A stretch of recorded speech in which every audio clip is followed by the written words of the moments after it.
আজকের এই short video টিউটোরিয়ালে আমি দেখাবো কিভাবে পাওয়ারপয়েন্টের মাধ্যমে আপনি আপনার কম্পিউটার স্ক্রিন রেকর্ড করতে পারেন। যাদের কম্পিউটারে পাওয়ারপয়েন্ট ভার্সন 2013 অথবা তার উপরে রয়েছে শুধুমাত্র তারাই স্ক্রিন রেকর্ড করার সুযোগটি পাবেন। অনেক সময় আমরা অফিসে বিভিন্ন ধরনের ট্রেনিংয়ের ব্যবস্থা করে থাকি অথবা বিভিন্ন বিষয়ের উপর প্রেজেন্টেশন প্রদান করে থাকি। যদি পাওয়ারপয়েন্ট স্ক্রিন রেকর্ডিংয়ের মাধ্যমে আপনি আপনার ট্রেনিং রেকর্ড করে রাখতে পারেন তাহলে পরবর্তী সময় রেকর্ডেড ট্রেনিং ভিডিওটি অন্যের সাথে খুব সহজেই শেয়ার করতে পারেন। যদি ট্রেনিং অথবা প্রেজেন্টেশনের সাথে আপনি আপনার ভয়েস রেকর্ড করতে চান সেক্ষেত্রে অবশ্যই কম্পিউটারের সাথে একটি মাইক্রোফোন কানেক্টেড থাকতে হবে। তাহলে চলুন শুরু করা যাক। আমি আগে থেকেই পাওয়ারপয়েন্ট প্রোগ্রামটি ওপেন করে রেখেছি। স্ক্রিন রেকর্ড করার জন্য আমাদেরকে যেতে হবে ইনসার্ট ট্যাবে এবং সেখানে রয়েছে স্ক্রিন রেকর্ডিং। স্ক্রিন রেকর্ডিংয়ে ক্লিক করার সাথে সাথে আপনার কম্পিউটার স্ক্রিনের টপ সেন্টারে একটি রেকর্ডিং অপশন দেখতে পাবেন।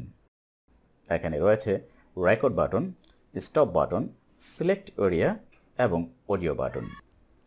আপনি রেকর্ড শুরু করার আগে স্ক্রিনের কতটুকু এরিয়া রেকর্ড করবেন সেই এরিয়াটুকু আগে থেকেই সিলেক্ট এরিয়া টুলসটির মাধ্যমে সিলেক্ট করে নিতে হবে।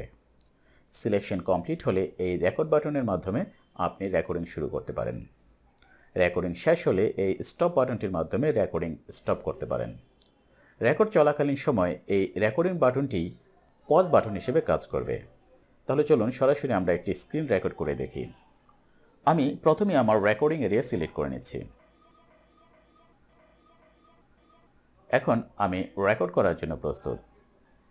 আমি রেকর্ড বাটনটিতে ক্লিক করে রেকর্ড শুরু করব। আমার স্ক্রিন রেকর্ড শুরু হয়ে গিয়েছে। আমি স্ক্রিনে কিছু কাজ করব।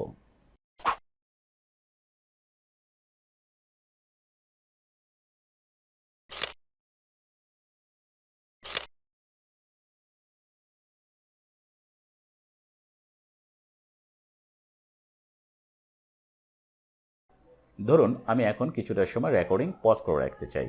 সেক্ষেত্রে মাউস কার্সারটি যখনই স্ক্রিনের টপ সেন্টারে নিয়ে যাব তখনই রেকর্ডিং অপশনটি আপনার স্ক্রিনে অ্যাক্টিভ হবে। তখন পজ বাটনতে ক্লিক করে রেকর্ডিং পজ করে রাখতে পারেন।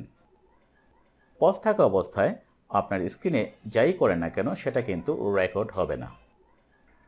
রেকর্ড আবারও শুরু করতে চাইলে রেকর্ড বাটনটিতে ক্লিক করুন। ফুল রেকর্ডিং কমপ্লিট হয়ে গেলে স্টপ বাটনটিতে চাপুন।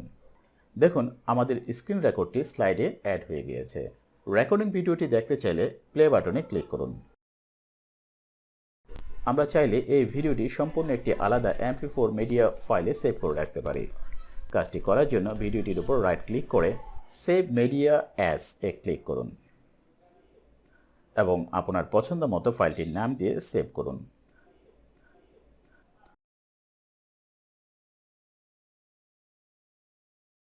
দেখুন ফুল ভিডিওটি একটি আলাদা MP4 মিডিয়া ফাইলে পরিণত হয়েছে।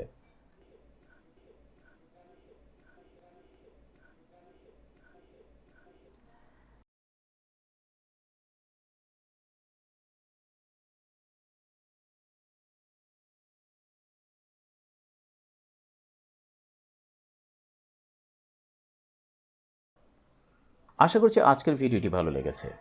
যদি ভিডিওটি ভালো লেগে থাকে তাহলে অবশ্যই ভিডিওটির লাইক বাটনে একটি হিট করার জন্য অনুরোধ করব। আর যারা আমার চ্যানেলটিতে নতুন তাদেরকে রিকোয়েস্ট করব চ্যানেলটিকে সাবস্ক্রাইব করে নেওয়ার জন্য, যাতে করে পরবর্তীতে আমার নতুন কোনো ভিডিও টিউটোরিয়াল আপলোড হওয়ার সাথে সাথে সবার আগে আপনি নোটিফিকেশন পেতে পারেন। ধন্যবাদ সবাইকে। দেখা হবে নতুন কোনো টিউটোরিয়ালে।